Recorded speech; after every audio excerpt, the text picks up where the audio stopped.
Growth बनाम IDCW mutual funds, इन दोनों में क्या डिफरेंस है?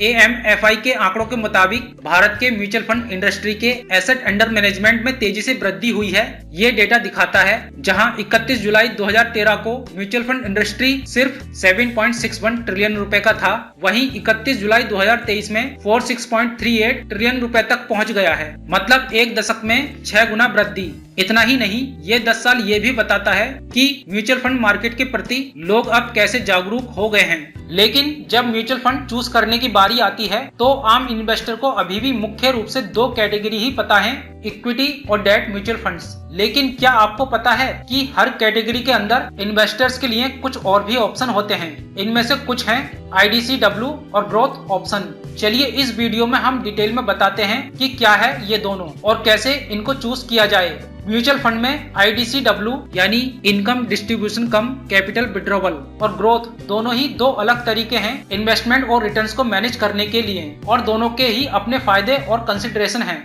क्या है IDCW ऑप्शंस?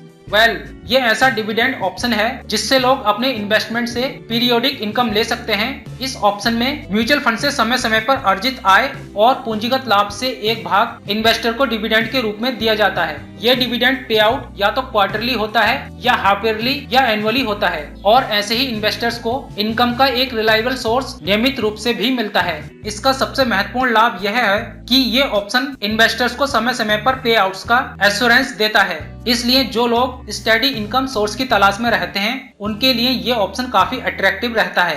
अब देखते हैं दूसरा option, growth option. Growth option क्या है? ये mutual fund option capital appreciation और वेल्थ एक्युमुलेशन पर फोकस करता है। इस ऑप्शन में IDCW की तरह डिविडेंड्स डिस्ट्रीब्यूट नहीं किया जाता है, बल्कि सारी इनकम और कैपिटल गेन को री इन्वेस्ट किया जाता है फंड के अंदर ही, और इसी की वजह से नेट एसेट वैल्यू, जिसे हम NAV के नाम से जानते हैं, वो बढ़ता रहता है और ओवरऑल इन्वेस्टमेंट का ग्रोथ बढ़ता है। यहाँ कंपाउंडिंग का फायदा मिलता है क्योंकि प्रॉफिट्स को री इन्वेस्ट किया जाता है, जिससे कि लंबी अवधि में अच्छा खासा रिटर्न मिलता है। चलिए अब देखते हैं दोनों में डिफरेंस। ऑब्जेक्टिव्स की बात करें तो IDCW ऑप्शन द्वारा इन्वेस्टर्स को डिविडेंड के रूप में रेगुलर इनकम मिलती है, जबकि म्यूचुअल फंड्स के ग्रोथ ऑप्शन का फोकस ही होता है कैपिटल ग्रोथ और इन्वेस्टर्स के लिए कंपाउंडिंग इम्पैक्ट। इनकम सोर्स की बात करें तो IDCW ऑप्शन में म्यूचुअल फंड की कमाई और कैपिटल गेन को डिविडेंड के रूप में इन्वेस्टर्स को वितरित किया जाता है, जबकि ग्रोथ ऑप्शन में यहाँ सारी कमाई और गेन्स दोनों ही फंड में दोबारा से इन्वेस्ट किया जाता है।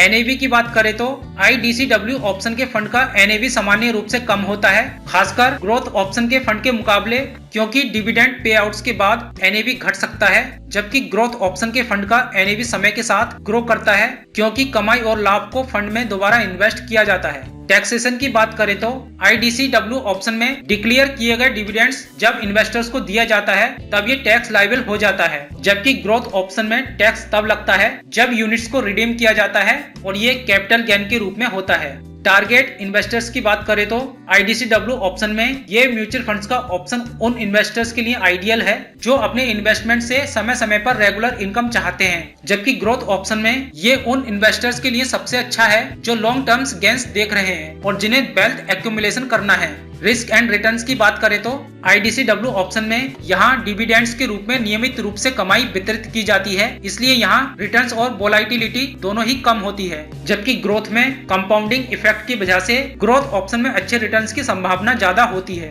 कंपाउंडिंग इम्पैक्ट की बात करें तो IDCW इस ऑप्शन में कंपाउंडिंग का प्रभाव लिमिटेड होता है क्योंकि यहाँ डिविडेंड पे आउट्स होते हैं, जबकि ग्रोथ ऑप्शन में फंड को दोबारा इन्वेस्ट करके समय के साथ कंपाउंडिंग का अधिक लाभ होता है। फ्रीक्वेंसी ऑफ इनकम की बात करें तो IDCW ऑप्शन पीरियोडिक डिविडेंड्स पे आउट्स ऑफर करता है जो ईयरली, हाफ ईयरली या क्वार्टरली हो सकता है, जबकि ग्रोथ ऑप्शन में रेगुलर इनकम की कोई गारंटी नहीं है और ना ही कोई रेगुलर इनकम की प्री डिटरमाइंड फ्रीक्वेंसी होती है।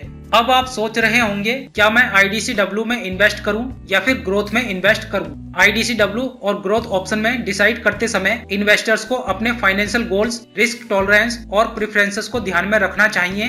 अगर इन्वेस्टर अपने इन्वेस्टमेंट से रेगुलर और फिक्स्ड इनकम चाहता है और उसे कंसिस्टेंट डिविडेंड पे आउट्स में इंटरेस्ट है तो IDCW ऑप्शन एक अच्छा विकल्प हो सकता है। इस ऑप्शन में पीरियोडिक डिविडेंड मिलने का फायदा होता है जो चालू फाइनेंशियल जरूरत को पूरा करने में मदद मदद करता है। लेकिन IDCW ऑप्शन में इन्वेस्ट करने का फैसला करते समय इन्वेस्टर को अपने लंबे समय के ऑब्जेक्टिव्स को भी ध्यान में रखना चाहिए। लेकिन अगर आपको लंबे समय तक अपने कैपिटल को बढ़ाना है और वेल्थ भी एक्युमुलेट करना है तो आपके लिए दूसरा ऑप्शन जैसे कि ग्रोथ ऑप्शन अच्छा है।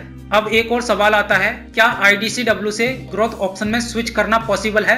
हाँ, आप IDCW ऑप्शन से म्यूचुअल फंड के ग्रोथ ऑप्शन में स्विच कर सकते हैं। इसके लिए आपको IDCW ऑप्शन के यूनिट्स को रिडीम करना होगा और ग्रोथ ऑप्शन के यूनिट्स को खरीदना पड़ेगा, जिसमें एग्जिट लोड या कैपिटल गेन टैक्सेस शामिल हो सकते हैं। IDCW और ग्रोथ ऑप्शन पर टैक्सेशन की बात करें तो IDCW ऑप्शन के अंदर मिले हुए डिविडेंड्स अगर 5,000 रुपए से अधिक है तो उन पर सेक्शन 194 के तहत TDS लगता है। ग्रोथ ऑप्शन के अंदर मिले हुए कैपिटल गेन को शॉर्ट टर्म गेन्स या लॉन्ग टर्म गेन्स के रूप में टैक्स लगता है। अंत में IDCW और ग्रोथ ऑप्शन दोनों ही अच्छे म्यूचुअल फंड ऑप्शन हैं जो अलग अलग इन्वेस्टमेंट ऑब्जेक्टिव्स को ध्यान में रखकर बनाए गए हैं। एक इन्वेस्टर के रूप में आप अपने उद्देश्यों के हिसाब से इन दोनों में से किसी एक या दोनों में इन्वेस्ट कर सकते हैं। दोस्तों, इस वीडियो में बस इतना ही।